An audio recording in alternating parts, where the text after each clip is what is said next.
Hi everyone, welcome to number 8 of the Empowered Living channel and the show, the A&E show with myself, Ayşe Erkan, recording from Famagusta in North Cyprus. But today we have a very special guest. He's a very good friend of mine. I absolutely adore the geezer. He's from Bournemouth, but he's now in Wales. We're going to talk about the transformation and the transition in his life, and we're going to call this episode what it takes to get off grid and everything you need to get through. And we're going to share, and I think Chris Hughes is going to share his story with us. But first of all, I'd like to welcome my co-host Ayşe. Hi, I hear you've been out doing a bit of shopping, Ayşe. Hello everybody. Yes, I've been inspired and there's nothing stopping me. I'm a woman on a mission. Yeah, I wouldn't want to get in your way. No. I've been Chris, buying all my containers and getting ready. Ayşe's getting well into the off-grid zone. So first of all, do you want to introduce yourself for our guests, and then we'll jump in at the beginning, how maybe the journey started to occur to you and the actions you took, and then we'll get to where you are now and what your future plans are. So far away. Good morning, everyone. Chris Hughes, up here in sunny Wales, but not originally. Life's taken a really strange course over the last 2 years, I would say, and it culminated in, what did I really want to remember on my deathbed, I think, because life's short, you have a brief skip across the planet, and I had an opportunity to do something a little bit different. But prior to any thoughts of any off-grid or moving up here into Wales, I spent 35 years working in offices, being a bit of an accountant, doing lots of very interesting spreadsheets, and then running my own business, doing debt management, which all sounds very fascinating, but there was something really lacking in my life. And I think that culminated with all the recent COVID activity and the shutdown. And although I felt reasonably comfortable, I had an opportunity to perhaps do something different. It was now or never.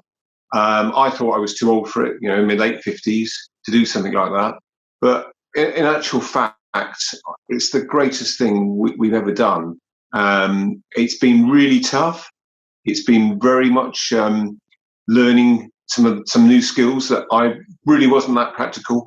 But as I tell everyone, if I can do it, anyone can. And I think it's a case of I just like to jump in at the deep end, as I've always done with lots of things, and to experience it, because, as I say, you're a long time dead. You've got to go and do these things.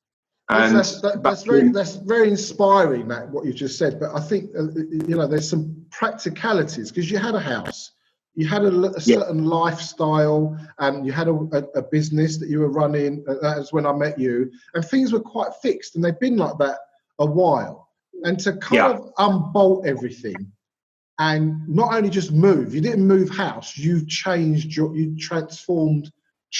life wholesale, didn't you? So what are the essential catalyzers for you going, we're going to put the house for sale?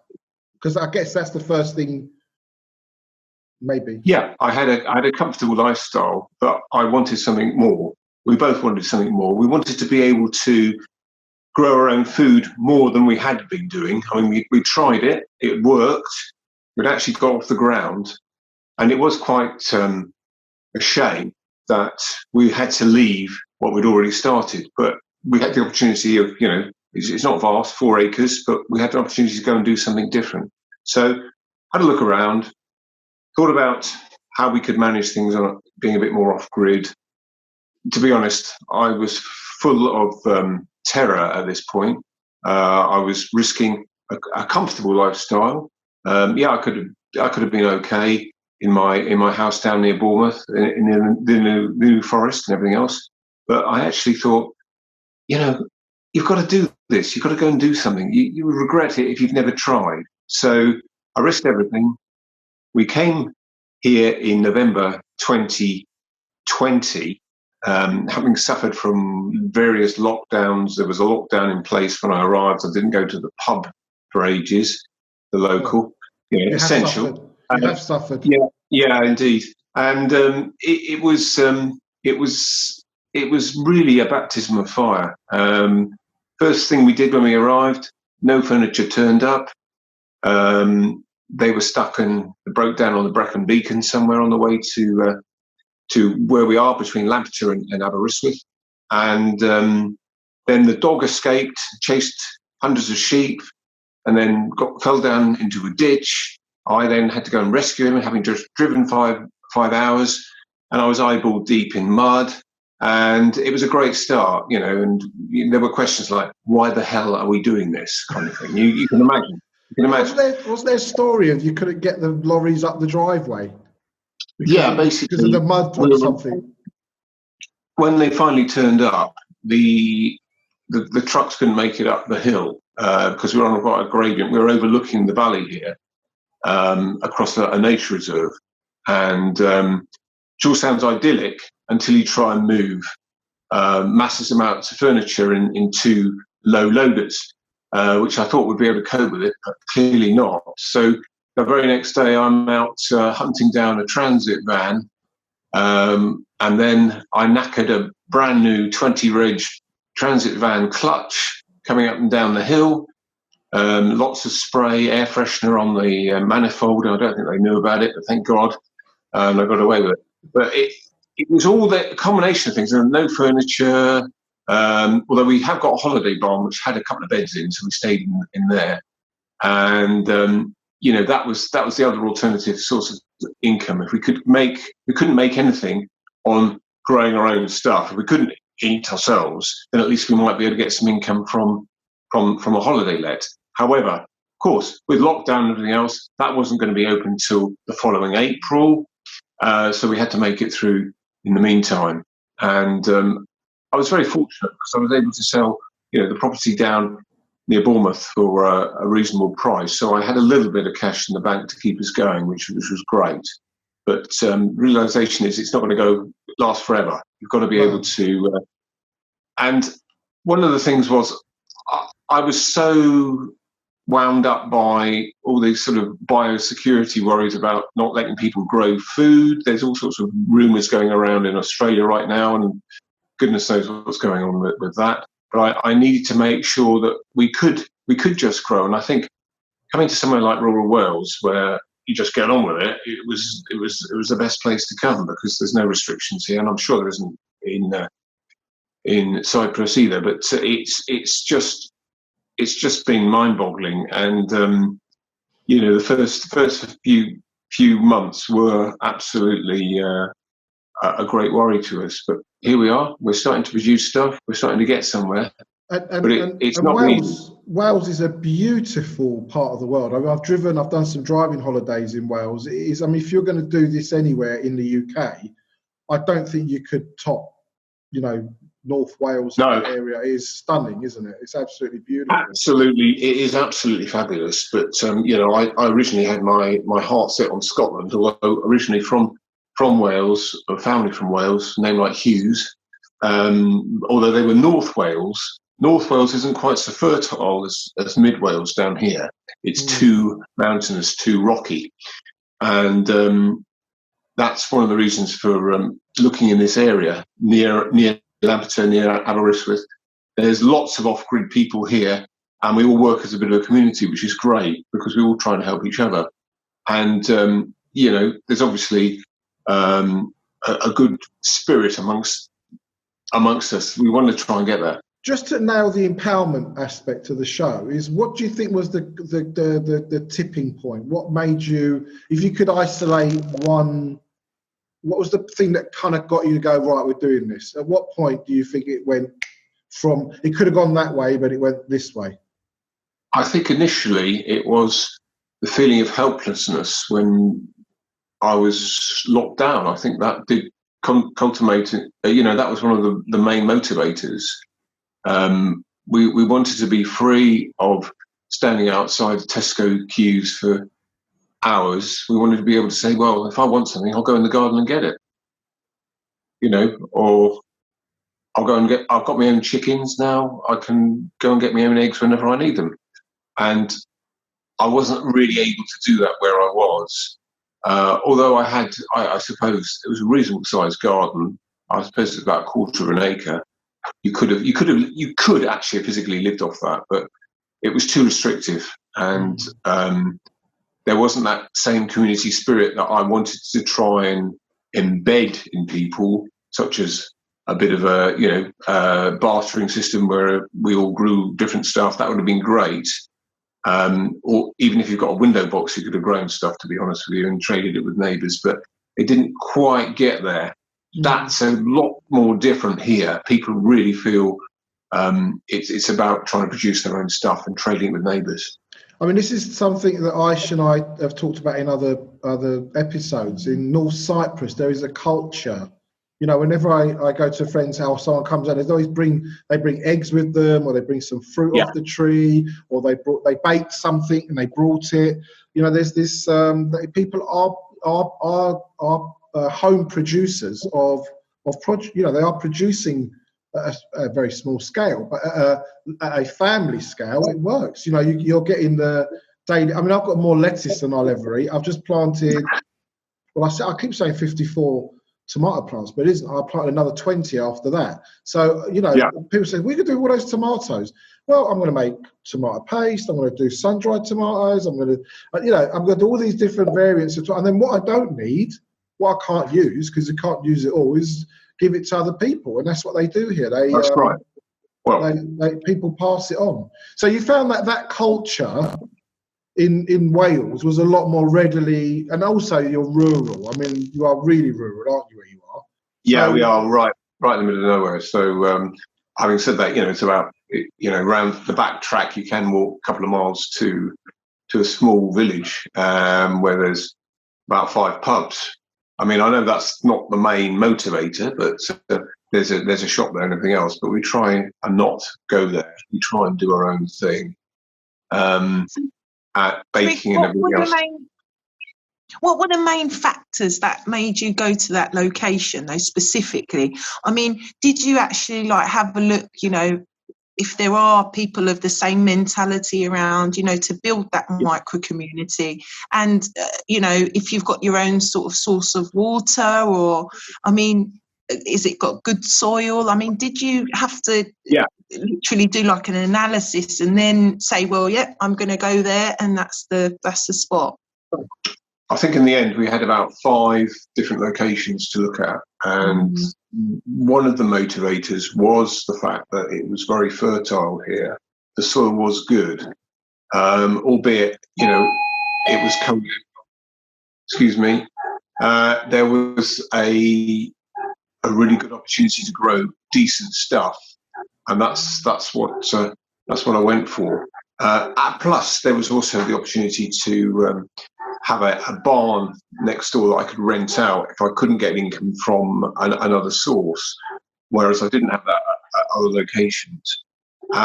From the community aspect, there is a number of growing organisations around here which I belong to, and you know, I've got to know people quite well that are very into doing off-grid activities and supporting each other, and that's wonderful. So I'm in the Lampeter Beekeeping Association. I don't know anything about bees, but I've been learning all about them, and I was hoping to pick up a hive from someone who's retiring on Monday, and going to hopefully do that tonight. So we're going to have some honey as well. So that's going to be amazing. And you know, it's not something I know a great deal about. Well, I've been going to lectures every Sunday afternoon. So let's hope it works out. But you know, everyone is really up for it. You know, it's a completely different mentality to when you're in a bit more of a suburban environment on the outskirts of Bournemouth or wherever. Yeah. So, or England, anywhere around a town, it's completely different.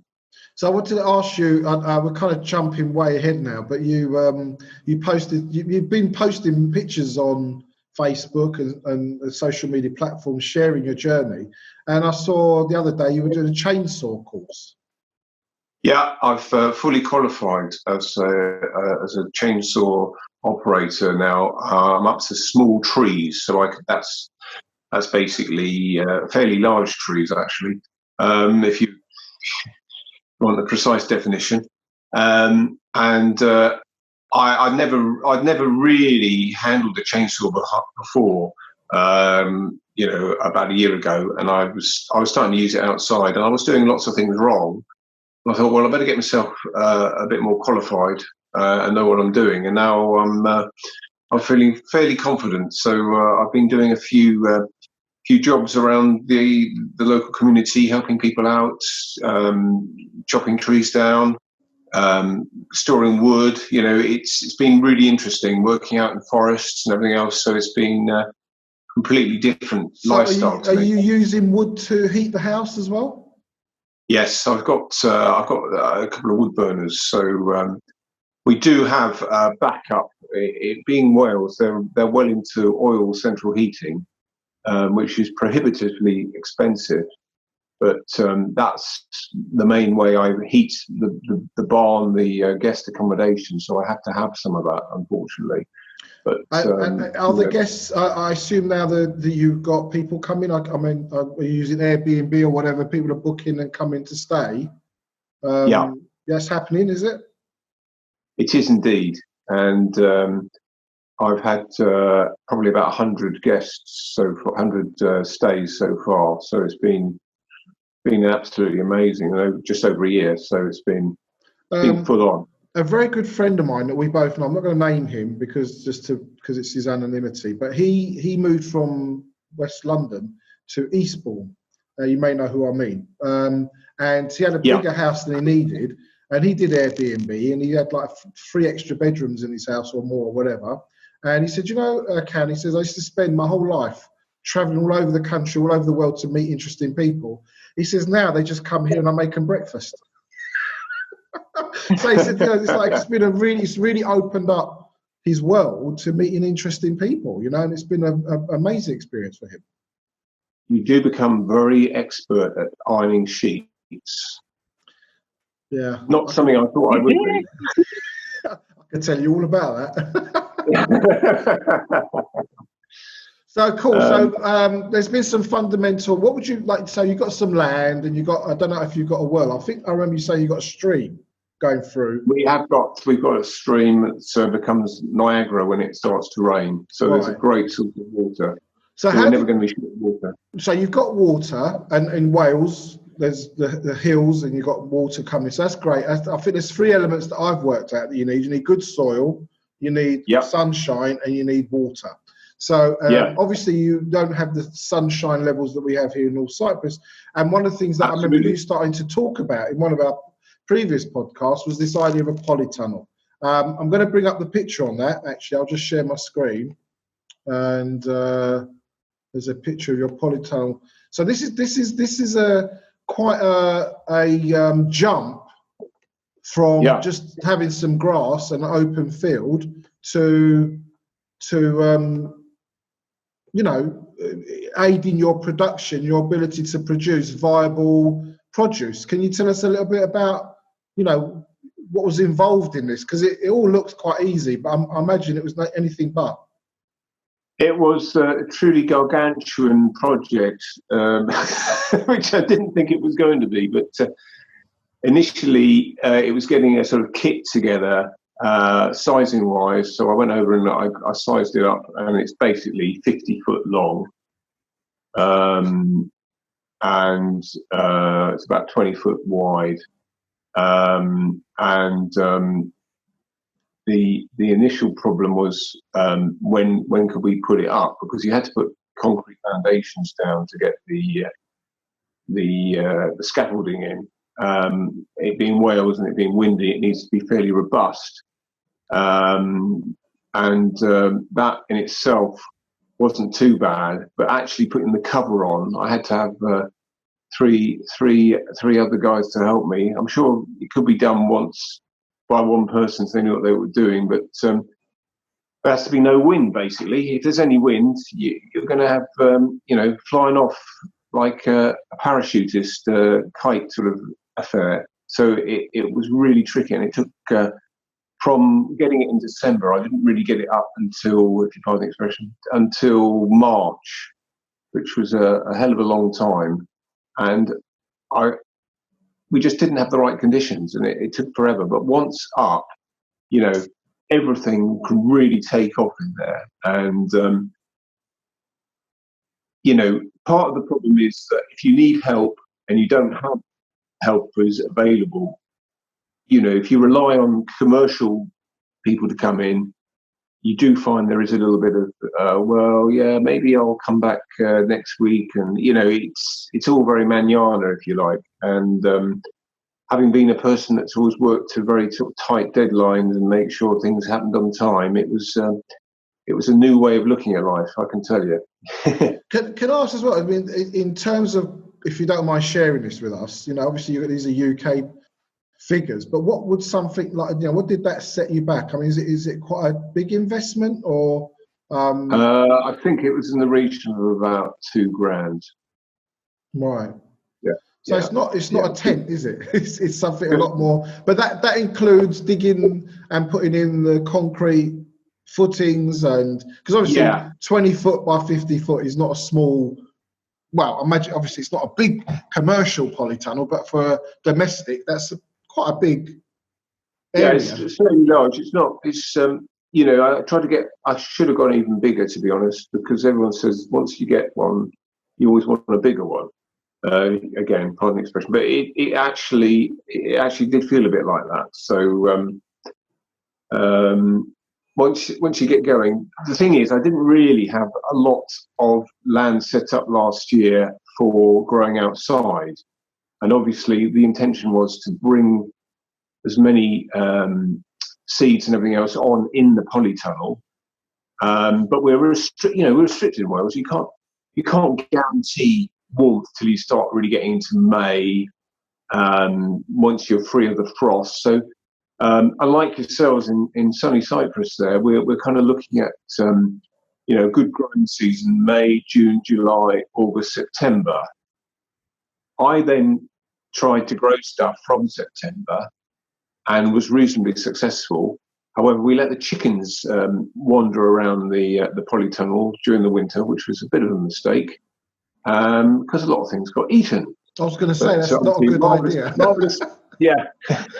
Another mistake. You learn from your mistakes, don't you? But they enjoyed it, and obviously they left a lots of wonderful chicken manure around the place, which is a great fertilizer. So, can you give us an idea of what are you growing in your polytunnel in Wales? Right now, I've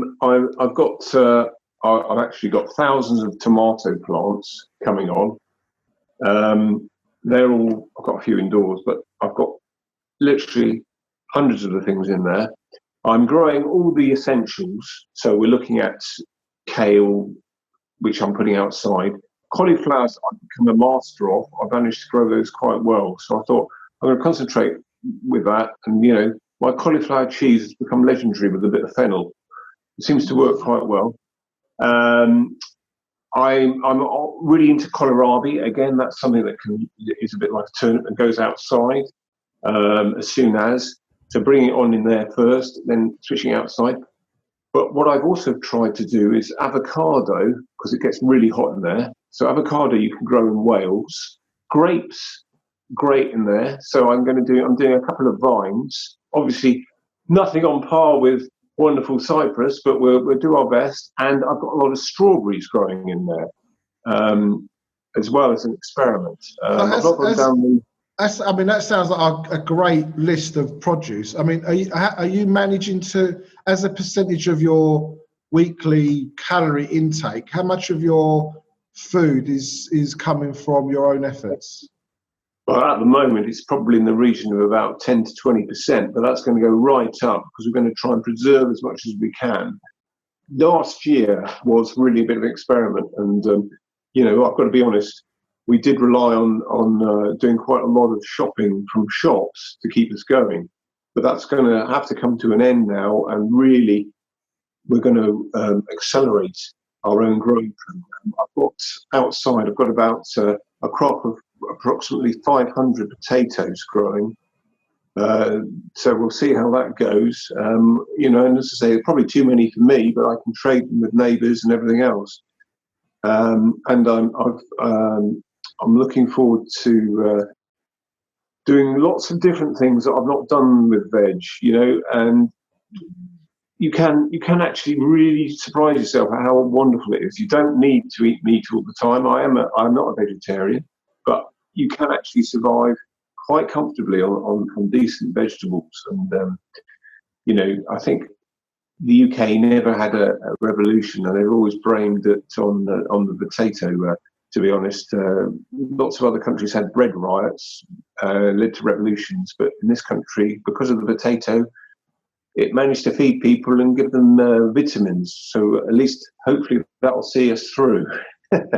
That's what the Irish are famous for, weren't they, when they were kettled? Anyway, I won't go into that. Exactly. Right, so, the potato blight of 1841. Yeah, perhaps yes. we'll pass on that one.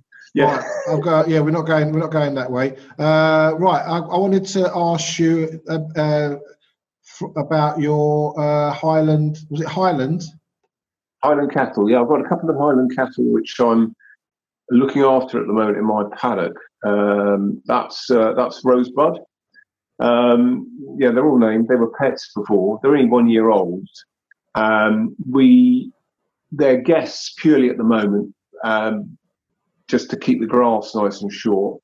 But who knows? I might take them on from my friend and look at a breeding program, because our Highland cattle are quite a lucrative asset, and they don't need much looking after. They can survive in any weather, it seems. Apart from when it gets too hot, they really sweat buckets, and you can imagine all that hair on them. Don't you kind of shear them off like you do sheep? Not as far as I'm aware. I think they just naturally molt. Okay, so listen, we're coming to the end of our first part. We're going to take a little break, and we're back to find out a little bit more about what Chris has done to get as far as he has. And what I'm interested to know is, what are the plans for the future? So we're back in a minute. Don't go away. So, hi everyone, we're back. We've had a little break. And who's that in your lap, Chris? Are you getting a lap dance? This is Sabrina. This is Sabrina. She's one of our best laying chickens, and has now become a bit of the master of the pack, if you like. So every morning she produces wonderful eggs. And I thought you're not supposed to name them, just in case you want to. Yeah, that's yeah. We're not going to be eating any chickens, so no worries there. According to the farmers, never name your animals. Just call them chicken 1, chicken 2, or whatever.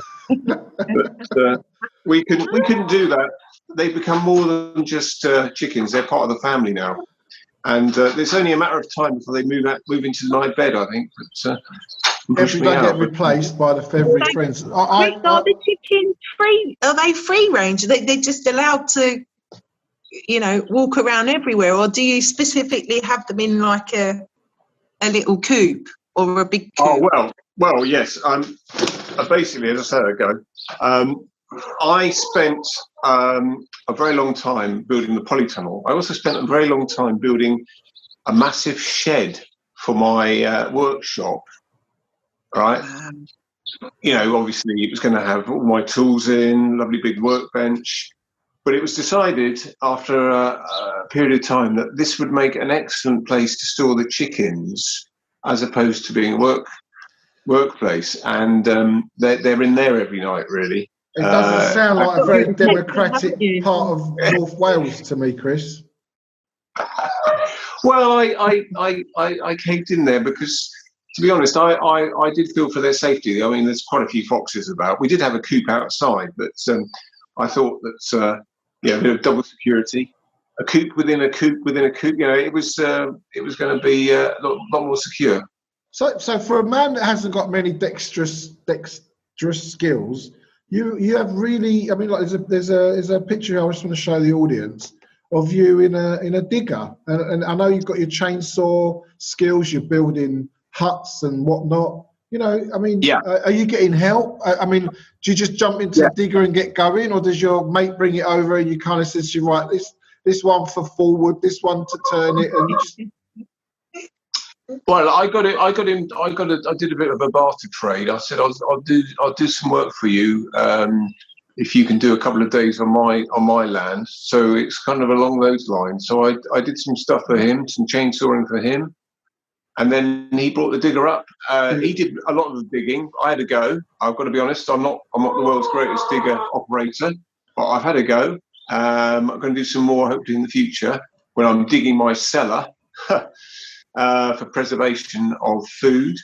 But you know, I'll try my hand at anything. It's not that easy. I've got to be honest with you. But it was great fun, and you know, we cleared all the land, so we've got our potatoes. Lovely. Sorry, Ayşe. Chris, what do you do for your power sources? I mean, have you thought about something a bit more sustainable for your electricity? You know, I'll be honest. I'm not completely off grid with power. I've got mains here, but one of the key drivers at the moment is to get a massive scaffold up with solar panels, and I'm clearly not there yet. It's going to hopefully be within the next year, talking about the future and what we're hoping to do.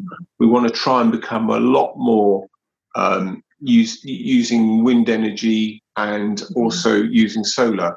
I've looked at it. I looked at getting it from the main suppliers and putting something on the roof, but it wasn't something I wanted to do, to take power from a roof source, if you like. I wanted to try and put it somewhere in the paddock where it's very sunny, and do it that way. My neighbour Damien, he's just built a huge. He's truly off grid. He's just built a huge solar bank in a fairly sheltered, position away from the house, and it's supplying all his power. It's great, absolutely wonderful. So I want to try and emulate that. I wouldn't have known about how to do that if I hadn't spoken to him. So we're working on that and hoping to go down that path. I've also been looking at using my fast-flowing stream as a means of being able to generate some hydro with perhaps some sort of old car machinery. I haven't got there yet, but it's something I want to think about. I've been thinking about in the future. So lots of opportunities there. It's just finding the time and the energy to do it, really. In all honesty, never ending, isn't it? Really, there's always a project you can get your hands into. Well, with Bee's background in being a bit of a manager, she's given me lots of lists to work through. It's kind of like being back in the office, if you know what I mean. And she keeps me very focused on we'll have a discussion at the end of the day, what we can tick off. We'll make an excited sort of ringing noise of anything we can tick off, and when we still need to work on something. So it's along those lines. Well, never forget, Chris, behind every successful man is a strong woman. Well, I can see that is correct. You are absolutely correct. Yeah, you can imagine her just pushing him from his back out get back out there and go and take this and do that. But look, you can't have two bosses in one household, mate. It's fair enough. Well, no, I understand that, but clearly you do need sometimes a bit of motivate. Well, you can motivate yourself, but when there's two of you and you've got your dogs and everything else totally to survive, you want to try and get into it yourself. But it's lovely to have a little bit of a project. Can I ask on a serious note, though? On a serious note, because I mean, when you're in a marriage or in a relationship with someone and you're doing something like just to get started, there needs to be a whole amount of alignment and agreement on making these. I mean, selling a house and reinvesting, where in the country, what kind of lifestyle, how rural, how off grid. This is not something you just can run off and do as an individual. If to do it as partners, what's it done to your relationship? How's it changed your relationship? Well, I think it's brought us closer together, to be honest. But I don't think that was initially how it might have felt when we first moved in. I've got to be honest with you, but we've worked to it and we've managed to get this far. And I think as far as you go closer and closer, it's about doing things for each other, in a different way, and it just seems to gel. Even if it does mean I'm doing a list or whatever, you feel the satisfaction. You feel, a bit of a high five moment when you've done something together and you've achieved something. It's a really good feeling. A really good feeling. But do you find that perhaps this off-grid lifestyle is kind of, it's like being on a desert island with your partner. At some point, you do, the conventional lifestyle. You'd have your job, you might have clients, you go from place to place, you have an outside social life. I mean, that's how my life used to be. But when you kind of get into this off-grid, your work really is, majority of your time is spent to generate and store those calories that you're going to lean into over the year. Yeah. So your if you like, your business professional life is out in that rural setting, isn't it? It is indeed, and you've got to work together to achieve what you want. And there isn't that. There is obviously people that you can relate to and talk to and whatever. But yes, it's very much us two against everything. So we've got to be a good team. We've got to work together to try and get through what we need to get through. So concur with what you're saying. It is more pressure. It's a different sort of pressure, but it does require being a good working team, definitely. Yeah, interdependency. You're kind of absolutely. There's not that sort of release. So I'm off to work and I can go and chat to my mates and feel better about things. But you just get through it. You just get through it, because the end goal is that. Do you think you could have done this? You could have made. I mean, I don't think I could have been here in North Cyprus at a younger age. I don't think it would have worked for me. But now, spending hours in the garden, at the moment it's mainly on my own, but me and Ayse, she just calls me Mr. Greenfingers now, so it's like, Ayse sends me a text, what are you doing? Are you in the garden again? Yeah, I'm in the garden, I'm either doing this, but it's just giving me like such a level of fulfillment. And I don't think I've been into a restaurant for No, me neither. I'd rather eat that food out there with a little bit of, I don't know, chicken or lamb that I bought. But it's just so fulfilling. It is, and do you're you feel, Chris, right. that it's connected you more to your true self, really? Yeah, absolutely. I'm not involved in the world of spreadsheets and whatever you want to call it, business world, where you've got different challenges. I'm actually, walking around barefoot, and in fact, something just amazing happened while I was speaking to Erkan a second ago. The swallows just flown in, had a look in here, landed, and then flown out again. Because I got the door open, it's just incredible, So it's just amazing. I know exactly what you mean. I've got a little swallow's nest here. And they've given birth to 3 little, so it's 5 of them now, and they're shitting everywhere, pardon my French. Yes. I'm wondering how long their welcome will stay now, but you're right, you are connecting with nature. I mean, I'll go out and look at the trees, and going back to what you said about the bees, I'm actually watching the bees pollinate the flowers, and I'm just fascinated. It's amazing. It's amazing, absolutely amazing.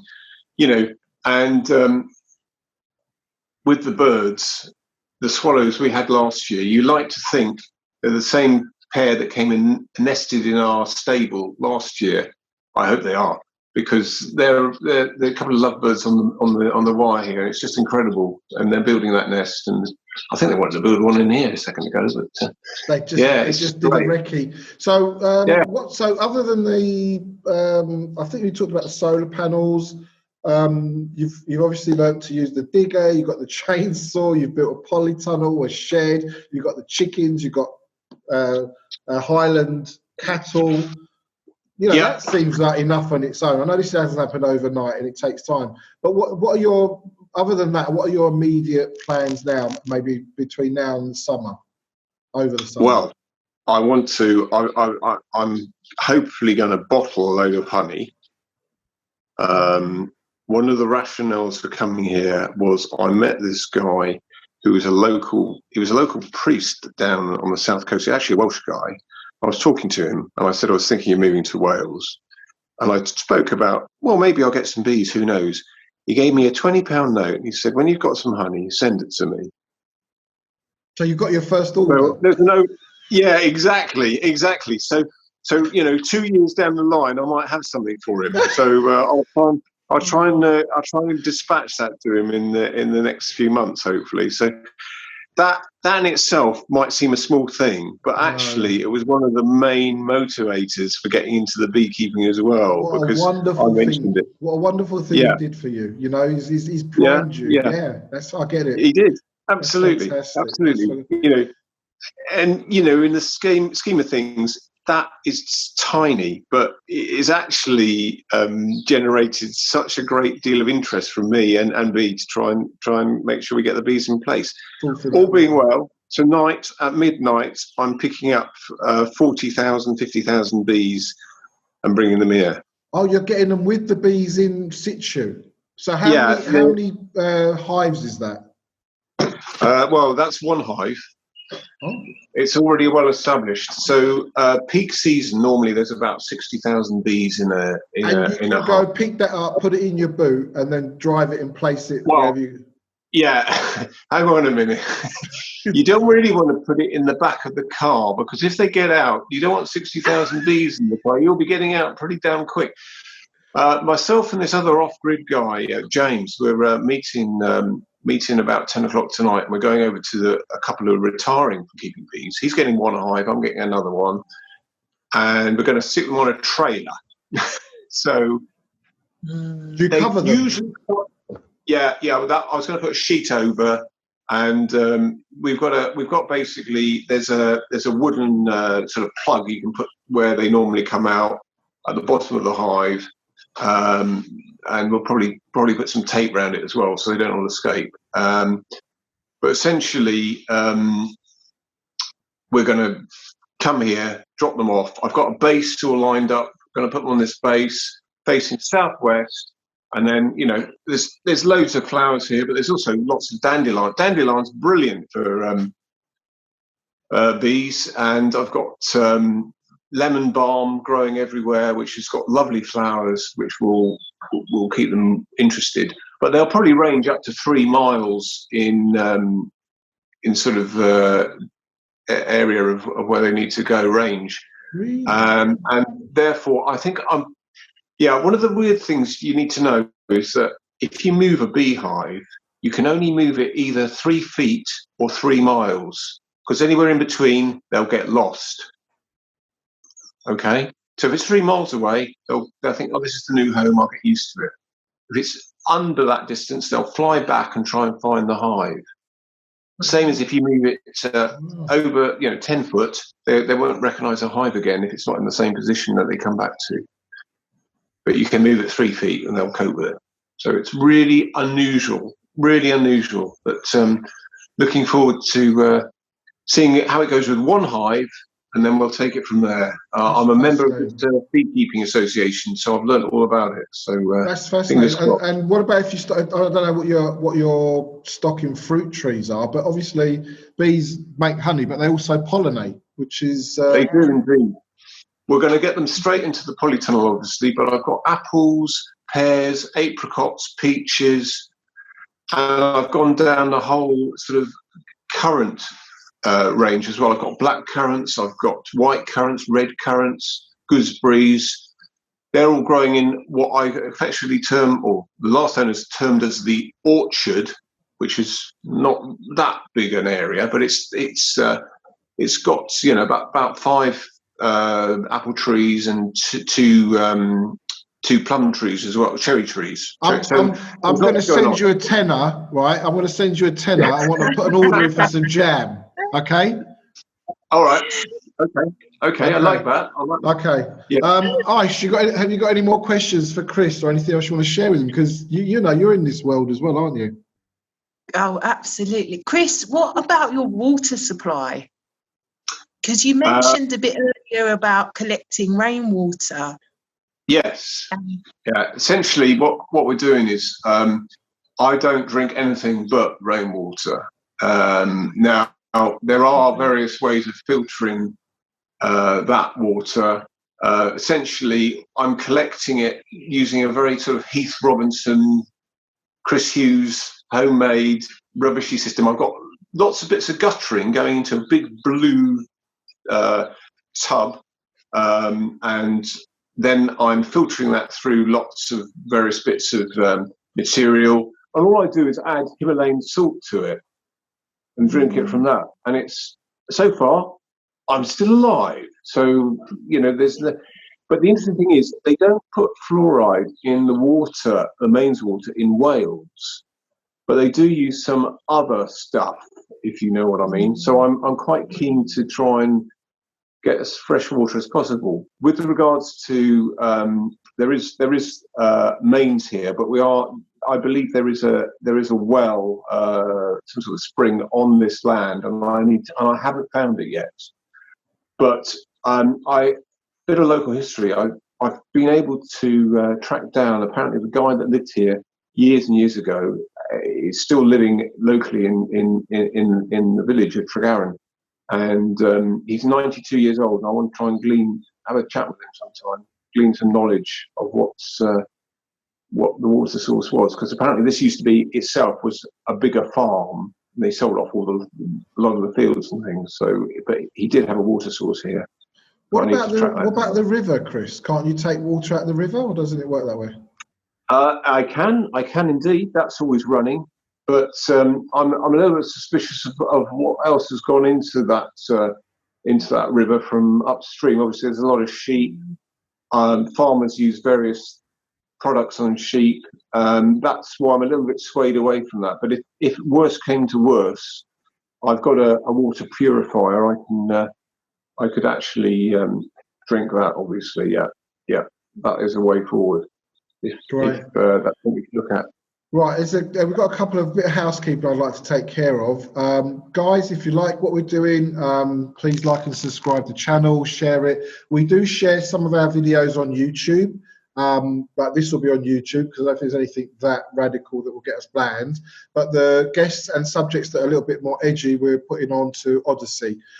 So, you know, you're not going to see all the videos on most of the videos will be on Odyssey. You're not going to see them all on YouTube. The other thing we have is we have a Mighty Network platform, and on that platform is our own social media. Well, it's more of a community platform where we're sharing information. The link for that will be below here. And also, Friday the 20th of May at 7 p.m. at Dreams Garden Tuve in Famagusta, we're having our first, real live meeting. For those people who are interested in and curious about what it is to live an empowered life. And I hope you can see from the various guests we've had already and the subjects we've been touching on that we are dealing with the reality of the situation. We're not focusing on that. We're focusing on, well, what can we do? How can we position ourselves, whether that's getting off grid, growing our own food, spiritual healing, blah blah blah blah, all the different ways we can look at it. And we're always looking for interesting people doing interesting things. So if there's anybody out there like Chris just doing his thing, there's so much to learn. And what I love so much about Chris's attitude is his gentleness and his openness, and the fact that, you know, I love that idea, Chris, that if anyone, you know, if I can do it, you can do it, and that you've shared that journey, and you've been on now the third show with us, sharing with us the journey openly and with a gift to our audience. I want to say thank you for that. So any last messages, last thoughts that you'd like to share with us, and then we'll round off? I've made lots of mistakes on the way, but you do learn from them, and it does make you a better person in that you know how to deal with things and can make better produce in the future. So if at first you don't succeed, you know, try again, as Robert the Bruce said, but it does actually have a lot of meaning to me, you know, and I will still say, if I can do it, you know, anyone can. So that's really the gist, folks. Lovely. Thank you for that, Chris. Thank you very much. Ayşe, anything you want to say to round off? Chris is the pure inspiration. is I've started my journey as well, Chris, on with the off-grid stuff. So I'm totally there with you. You're brilliant. I need to get some bees. Next up for the bees. I'll tell you all about it once I've had one day with them, because it might be a bit challenging bringing them back here tonight at midnight. Yeah, take some pictures, share them with us. I think maybe we could book a little follow-up on what life is like with bees in the garden. So listen, guys, really appreciate you watching, checking out what we're sharing with you. Even if there's just one viewer, we'll be happy. We don't mind. We're doing this because we love it. And if there's something that you want to be doing that you're not, listen, I think what I get from this is just go do it, and you'll make mistakes and you'll learn fast and you'll get better and you'll improve, and then you'll have something to contribute to someone else. So on that note, I want to say thank you to Chris Hughes for joining us. Ayşe, it's lovely seeing you as always, and like and subscribe and check us out on the platform. Take care. Bye. And cut. Lovely.